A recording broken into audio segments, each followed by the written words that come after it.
वो पिताओं के लिए संघर्ष करती है, वो पिता जो मिसिंग है।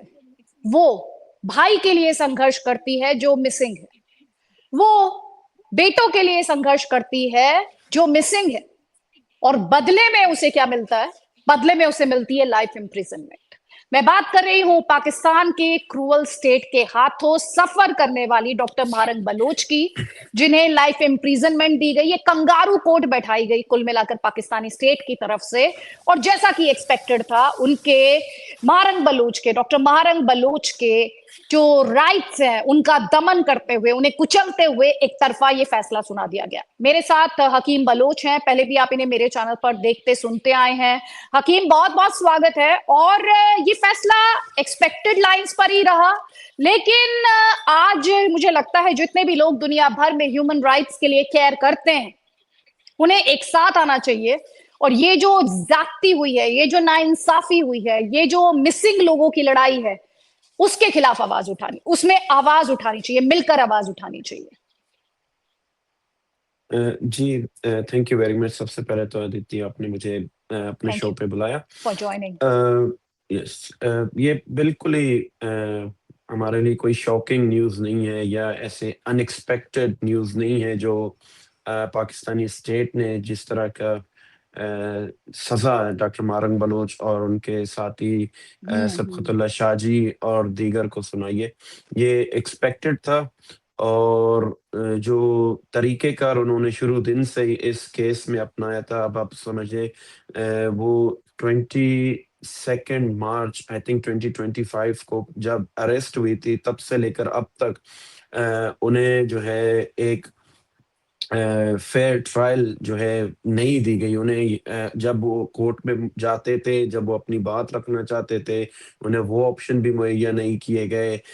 जो जजेस थे बलूचिस्तान में जहाँ पे ये केस चल रहा था, वहाँ पे उन जजेस को भी एफसी की तरफ से, जो पैरामिलिट्री फोर्स है, स्टेट अथॉरिटीज की जानिब से डराया धमकाया गया है मल्टीपल ओकेजन्स पे कि आप इस केस को जल्द से जल्द वाइंड अप करें और आप इस केस में जो है ऑब्वियसली जो स्टेट नैरेटिव है उसके मुताबिक फैसला सुनाएं।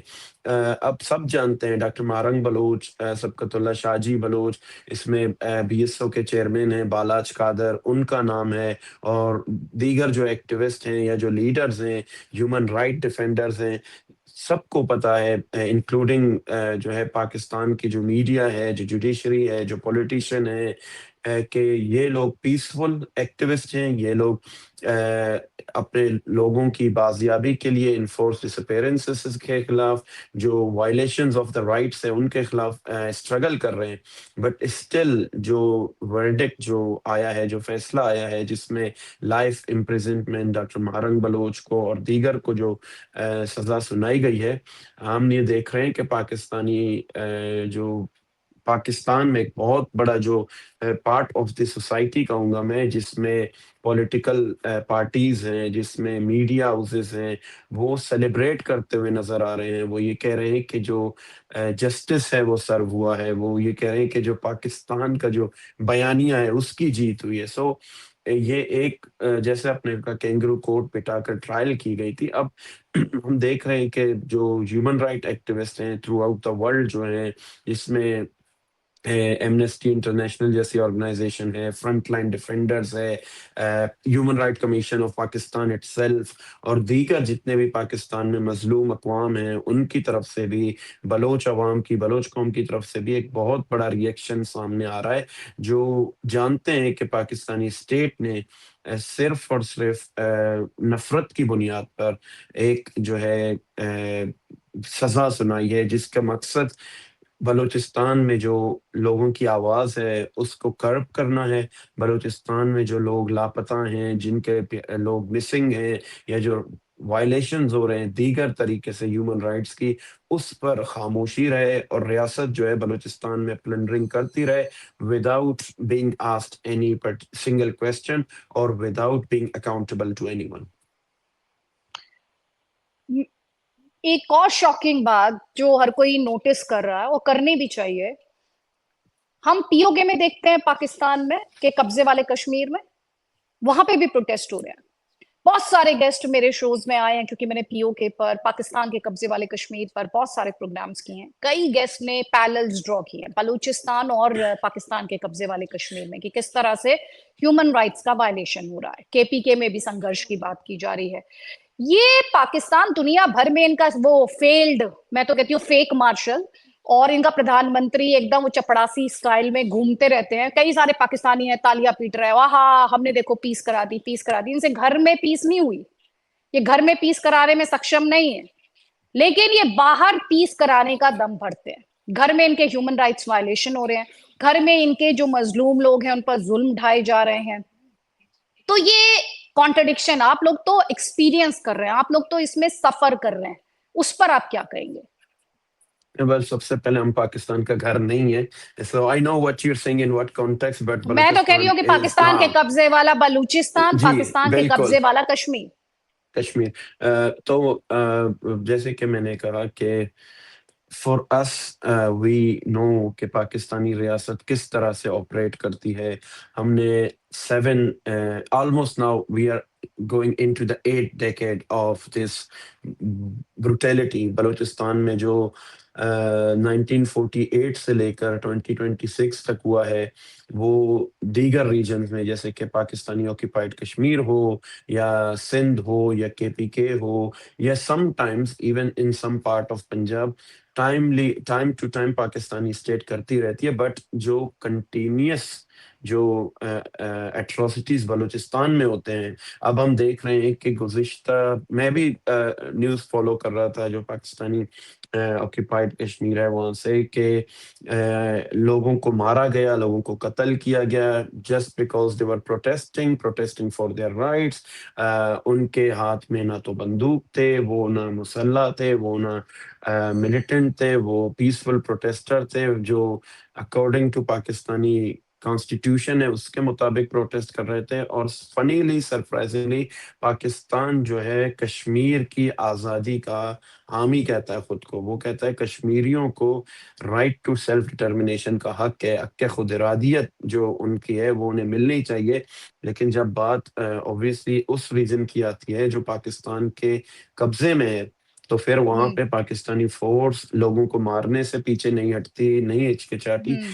अब ऑब्वियसली जो पैरेलल है, या जो लोग कंपेयर करते हैं, वो हम्म। बहुत से पहलू होंगे, जो हम्म। वायलेशंस हैं, या जो लोगों को हम्म। मारा जा रहा है, लोगों को मिसिंग किया हम्म। जा रहा है, या वहाँ के जो मिनरल रिसोर्सेज हैं उनकी लूटमार है, या हम्म। क्यों कर कश्मीर जो है पाकिस्तान के वो पाकिस्तान में कहावत मशहूर है कि पाकिस्तान, कश्मीर पाकिस्तान की शह है।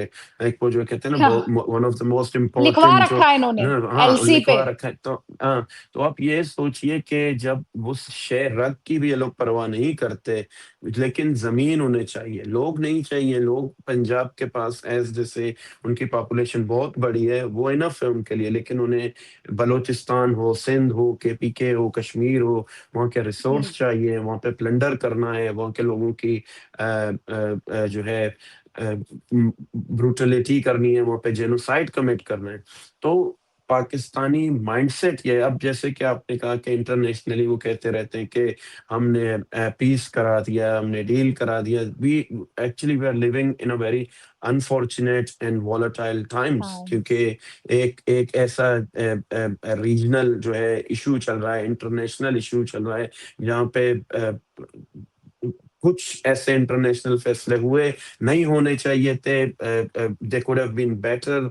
तो ऐसे टाइम में पाकिस्तान जैसे स्टेट का आना और एडवांटेज लेना उस पूरे सिचुएशन से, जो एक वॉलेटाइल सिचुएशन थी, जो एक बहुत ही, अब ऑब्वियसली एवरीवन वांटेड के हाँ रीजन में पीस हो, अमन हो, stability. But hmm. Yes, but we all know the mindset of Pakistan. Pakistan जो है ईरान और यूनाइटेड स्टेट दोनों को बैक स्टेप करेगा। वो किसी का नहीं है, वो डॉलर्स का है, वो पैसों का है। हमने पहले भी देखा है कि पाकिस्तान यूनाइटेड स्टेट्स से फंड्स लेकर उसामा बिन लादेन को इस्लामाबाद और रावलपिंडी जैसे इलाकों में रखता है। हमने पहले भी देखा है कि पाकिस्तान आज जो तालिबान से कहता है कि वो टेररिस्ट हैं, तालिबान को जो है वो कहता है वो इलिजिटिमेट रजीम है अफगानिस्तान में, वो खुद उन तालिबान को एक तरफ सपोर्ट करता था, दूसरी तरफ उनको अमेरिका के हवाले करता था, या फिर ईरान के साथ भी हो, जब भी उसके मफाद में होगा वो ईरान को भी बिट्रे करेगा। But again we all know what kind of a state Pakistan is, और वो किस तरह से कहते हैं ना गिरगिट की तरह रंग बदलते रहता है। आई थिंक गिरगिट तो आपने अपने एक इडियम यूज किया है, बट एक्चुअली जी। मुझे उस मुल्क से, उस देश से बेशरम, बेहया जो हाँ शब्द होता ऑब्वियसली। है, ये वही देश है जिसका डिफेंस मिनिस्टर, अभी ज्यादा दिन नहीं हुए उस वॉर से शुरू होने से पहले, मुश्किल से 1 या 2 हफ्ते का टाइम रहा होगा उस वॉर के बीच में और उस स्टेटमेंट के बीच में, बड़ी बड़ी तकरीरें दे रहे थे अपनी संसद में खड़े होके, पार्लियामेंट में खड़े होके, जी हमें तो अमेरिका ने टॉयलेट पेपर की तरह यूज करके फेंक दिया, जी हमें तो अमेरिका ने ऐसे किया और हम यूज होते आए। इतनी बड़ी बड़ी डींगे हाँक रहे थे, इतनी बड़ी बड़ी बातें कर रहे थे, और इनको कुछ दिन लगे डॉलर के लालच में आकर ये जी पीस करने चले हैं। अब आप ये बताइए, डॉक्टर महारंग बलोच को लाइफ इम्प्रिजनमेंट के बाद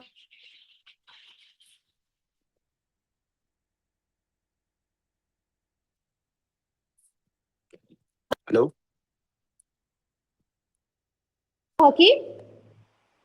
या sorry I lost you there for a moment. जी ओके। जी अभी मैं सुन रहा हूँ आपको। आप, मैं आपसे ये जानना चाह रही हूँ कि अब ये लड़ाई आपको किस तरह से आगे बढ़ती हुई दिखाई दे रही है? बलूचिस्तान में जो फ्रीडम स्ट्रगल है, पाकिस्तान के कब्जे वाले कश्मीर में जो संघर्ष है, ये किस तरह से, अब इसकी अगला स्टेज आपको क्या लग रहा है? देखिए, एक चीज जो डिफरेंशिएट करता है बलूचिस्तान को, मैं कहूँगा पीओजे के हो, केपीके हो या सिंध हो, उन हम्म। स्ट्रगल से, again they are all similar kind of struggle, सब एक हम्म। तरह के हम्म। स्ट्रगल हैं, आज़ादी के लिए हैं, अपने राइट्स के लिए हम्म। हैं। बट बलूचिस्तान के स्ट्रगल में एक चीज जो है जो बहुत वाज़ेह है, जो क्रिस्टल क्लियर है, सिंस 1948 हमारे वहाँ पे हमेशा से एक ऐसी ताकत, एक ऐसी कुव्वत, एक ऐसी आवाज़ रही है जो ये कहती रही है कि हम पाकिस्तान का हिस्सा नहीं थे।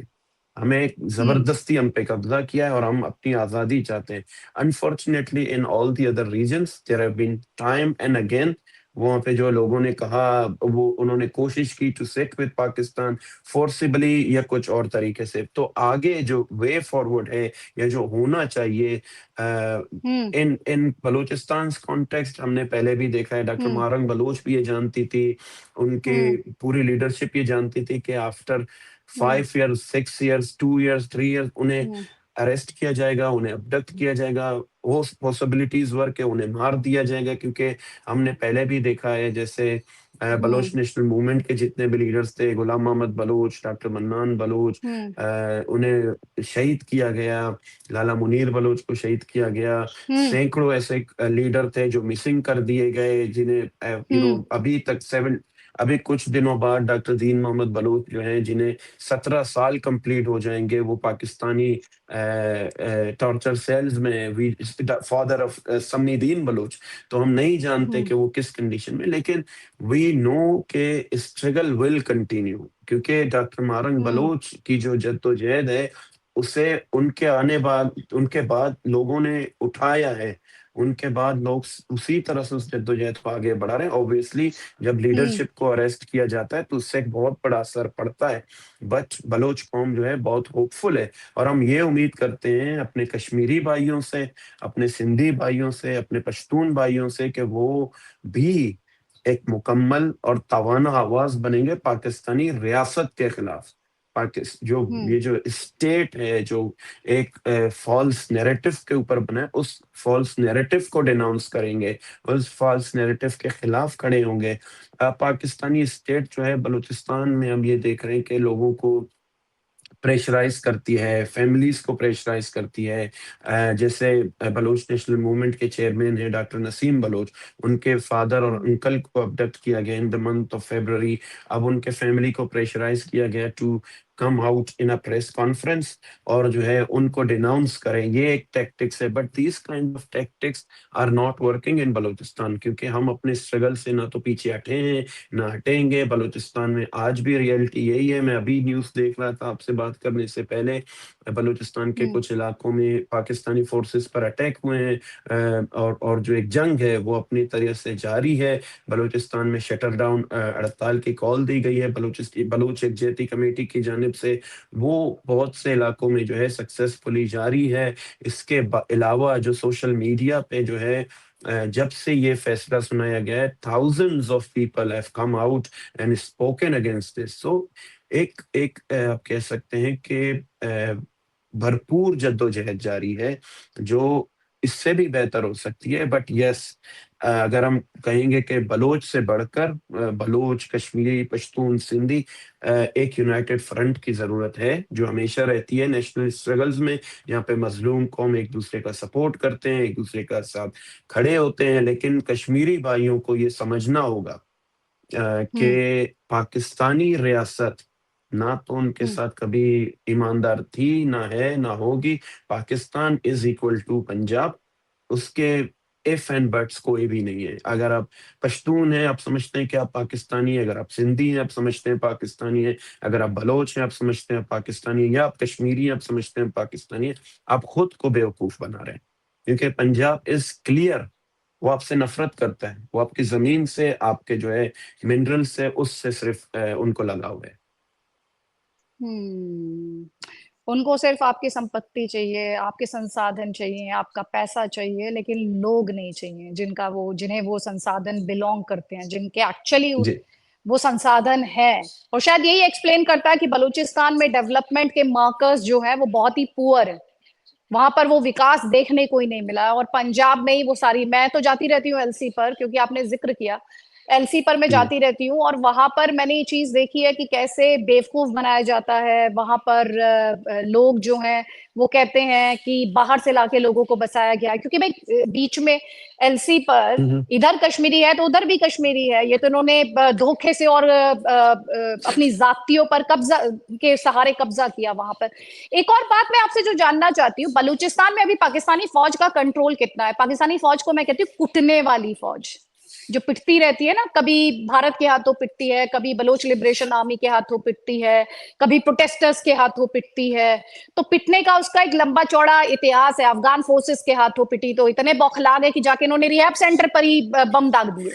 ये इतने बड़े कायर है। तो ये अभी कितना कंट्रोल करते हैं बलूचिस्तान में? कितने बड़े एरिया में आपको लगता है कि ये है? और मैंने ये भी सुना है कि ये मिलिट्री बिल्डअप, एक बड़ा मिलिट्री बिल्डअप किया जा रहा है बलूचिस्तान में, ताकि जो आर्म्ड स्ट्रगल है उसे कंट्रोल कर सके।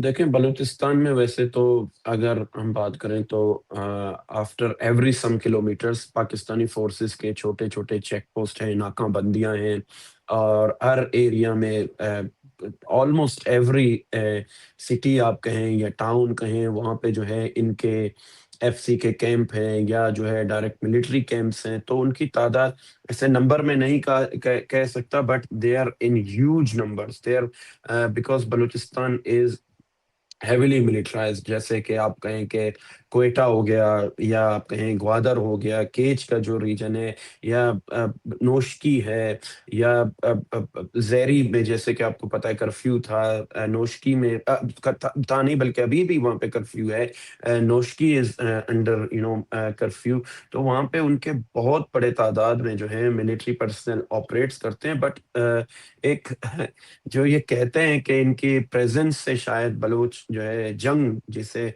Baloch liberation army, Balochistan liberation front lead कर रहे हैं, और उनके साथ दीगर ऑर्गेनाइजेशंस भी मौजूद हैं।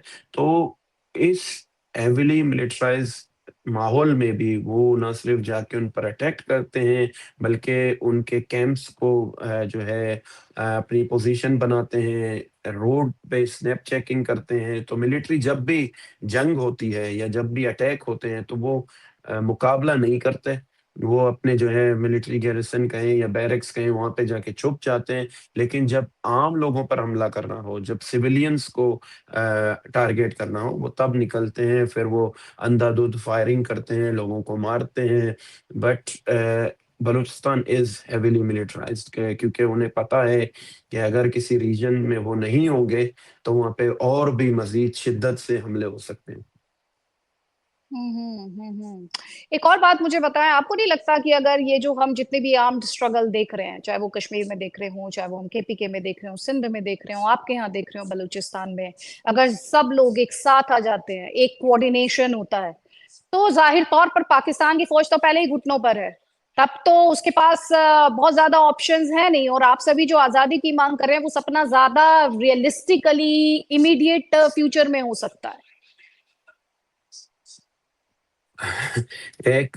This is a good point, but I think we should leave it to the no, I am Armed just Resistance asking you, I am just Organization. Asking No, you. I'm just saying कि yes, हो तो बहुत better है कि सबका एक, वैसे जो सिंध में ऑर्गेनाइजेशन है, I think Sindh Revolutionary Army, उनका जो बलूचिस्तान में जॉइंट है सब ऑर्गेनाइजेशन ब्रास, उनके साथ वो कोऑर्डिनेट करते हैं। But I am not sure about the organisations of KPK and PoJK. लेकिन अगर कहीं उन्हें लगा ये जरूरी है, या वो बात करते हैं या से कुछ, obviously the more powerful the oppressed people are, the more sooner they can get better result. So ये तो obviously उनके फेवर में जाएगा। but I think this is something as a idea जो आपने पुट किया है, जो ये बात लोगों तक पहुंचेगी। we hope it reaches to the right people and they take it, on a positive way, and they think about it, और हो सकता है इससे बहुत ही बेटर रिजल्ट निकले। देखिए, बलूचिस्तान लिबरेशन आर्मी ने जिस तरह से आर्म्ड स्ट्रगल को लीड किया है, जितने रिपोर्ट्स हम पढ़ते हैं, जो बौखलाहट पाकिस्तानी फौज की हम देखते हैं, उसमें ये तो दिखाई देता है कि पाकिस्तानी फौज जो है एक तरह के डिफेंसिव मोड में वहां पर ऑपरेट करती है। आपको बलूचिस्तान की आजादी, जब आप सोचते हैं कि बलूचिस्तान एक आजाद बलूचिस्तान होगा, वो कब दिखाई देता है? अभी इमीडिएट फ्यूचर में दिखाई देता है, या आपको लगता है कि इस तरह के फेजेस आएंगे जब आर्म्ड स्ट्रगल स्ट्रांग होगी? लेकिन इनके पास एयरफोर्स है, अनफॉर्चुनेटली इनके पास एयरफोर्स है जिसका या ये इस्तेमाल करते हैं।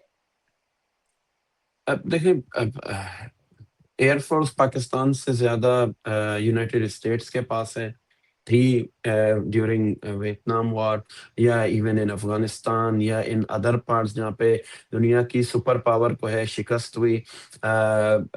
फोर्स होना, फोर्स का इस्तेमाल करना, ब्रूटल फोर्स का इस्तेमाल करना, वो ना तो हमारे मोराल को, ना ही हमारे विजन को, ना ही हमारे आइडियल है जो फ्रीडम, उसको कमजोर करता है। बट एक चीज जो द डे के कब आप आजादी के स्ट्रगल में कोई फिक्स डेट नहीं दे सकते। हम होपफुल हैं कि दुनिया को जब ये अंदाजा होगा कि वो जिस तरह से इस इशू को इग्नोर कर रहे हैं, जिस तरह से पाकिस्तान को अभी सपोर्ट किया जा रहा है या किया गया है, वो उनके लिए नुकसानदेह है। और उन्हें चाहिए कि जिस तरह नेशन स्टेट्स हैं, जो कौमें वहां पे रहती हैं, जिनके साथ जो जुल्म और ज्यादती हो रही है, उन्हें आज़ादी मिलनी चाहिए। और उसके अलावा भी बलोच कौम अपनी जद्दोजहद जारी रखी हुई है, अपने अपने ही कंधों के सहारे पर, कि हम आजाद होंगे। हो सकता है ये आजादी हमें बहुत जल्द मिले, हो सकता है we might not see it, our next generation will see it, लेकिन the struggle will continue for sure. इतना इतना हम लोग जानते हैं कि बलोचों को, बलोच जो नेचर है उसमें ये बात है कि वो झुकते नहीं है, वो जो है कम से कम जुल्म के आगे नहीं झुकते। What future holds, we are not sure about that, but what we know is our nature, that we will resist till the very end. अच्छा, ये तो बताइए, आपने बलोचों के नेचर की बात की, जो लोग ये वीडियो देख रहे हैं, मैं उनसे, उनके लिए आपसे समझना चाहती हूँ, पाकिस्तानी पंजाबी फौज के नेचर के बारे में भी तो दो शब्द कहिए आप। क्या क्या उन्होंने कारस्तानियां की हैं टू कीप देखिए, Balochistan under their control? Pakistani फौज के नेचर में धोखा, ब्रुटैलिटी, ब्रूटलिटी और कावर्डिस में एक साथ यूज करूंगा, क्योंकि वो जालिम भी हैं मगर डरपोक भी हैं। तो ये इनके नेचर में है, जहां उन्हें जंग करनी होती है वहां वो सरेंडर करते हैं, जहां उन्हें बात करनी होती है वहां वो जंग करते हैं। और बलोचों के साथ तो तारीखी तौर पर हमने देखा है, not only the army but the Pakistani जो फाउंडर हैं पाकिस्तान के, जिन्हें वो कायदे आजम कहते हैं, मोहम्मद अली जिन्ना, जो बलोचों के लॉयर थे बट वो अनफॉर्चुनेटली बहुत बड़े लायर थे, जिन्होंने खान कलात से धोखा किया, जिन्होंने बलोच कौम को नुमाइंदगी करने के बजाय उनके साथ धोखाधड़ी की। एंड सिंस देन वो पंजाब की जो फितरत में जो धोखेबाजी है, जो दगाबाजी है, वो उसी पे चलते आ रहे हैं। क्योंकि एक पंजाब इसलिए क्योंकि पाकिस्तानी फौज में जो मेजॉरिटी है वो पंजाब की है, पाकिस्तानी एस्टेब्लिशमेंट की जो मेजॉरिटी है वो पंजाब की है, पाकिस्तानी पॉलिटिकल एलीट जो है वो मेजॉरिटी जो है वो पंजाब की है। इसमें ऑब्वियसली एक हद तक सिंध के नुमाइंदे शामिल हैं, केपीके के शामिल हैं, बहुत ही छोटे अंदाज में होंगे बलोच भी होंगे, but the majority is Punjab, and the Punjabi. Punjab must be blamed for all, yes, for all its crimes against Balochistan. Thank you. ये एक बात बताइए, आसिम मुनीर के आने के बाद ज्यादा हुआ है या उससे पहले से ही सब चल रहा था? आसिम मुनीर एक अलग लेवल पर लेकर गए। देखिए, बलूचिस्तान में कभी भी ब्रुटलिटी रुकी नहीं है। हर हुकूमत ने एक नया टैक्टिक्स इस्तेमाल किया है, हर मिलिट्री जनरल ने एक नई टैक्टिक्स इस्तेमाल की है। आसिम मुनीर हो या उससे पहले बाजवा हो या इवन मुशर्रफ से शुरू करें, या आप इवन बहुत ही पीछे चले जाएं फ्रॉम 1948, हमने हमेशा ही बलूचिस्तान में ऑपरेशन देखे हैं। हमने हमेशा ही देखा है कि उन्होंने लोगों को कत्ल किया है। अभी जो उनके टैक्टिक्स हैं वो ऑब्वियसली और भी ज्यादा एक्सट्रीम इसलिए हो गए हैं कि वो जो है फेक फीमेल मार्शल की वजह जो से। है, यस, उनके आने से जो औरतें हैं, जो बच्चे हैं, उनको ज्यादा टारगेट किया जा रहा है। जो सोसाइटी के ऑब्वियसली आपको पता है सेंसिटिव सोसाइटी है बलूचिस्तान में, बलोच कौम जो है हसास है इन मामलों पर, बट अगेन बलोच कौम ये जानती है कि ये एक स्ट्रगल है, इसमें हर तरह की जुल्म ज्यादतियां होंगी, हर तरह के जुल्म जबर होंगे। तो we are ready for all the operation the oppressive regime has in their mind. मैं यही कहूंगी, more power to you, more power to Thank you. Your struggle. और ये तो कुदरत का नियम है कि अगर कोशिश जारी रखी जाए तो कुछ भी इम्पॉसिबल नहीं है। और और बिल्कुल। सबसे बड़ी बात यही है कि जो क्रूरता है, जो दरिंदगी है, जो निर्ममता है, उसे हारना ही है। एक दिन उसकी हार तय है। हम ये दुआ करेंगे, मैं ये दुआ करूंगी एक हिंदुस्तानी होने के नाते, कि आप उसकी हार जल्द से जल्द हो और बलूचिस्तान के लोग, पाकिस्तान के कब्जे वाले कश्मीर के लोगों को इस जालिम रजीम से मुक्ति मिले। तो बहुत बहुत धन्यवाद हकीम, आपने टाइम निकाला। And as I said before, more power to your people and your struggle. Thank you very much. Thank you.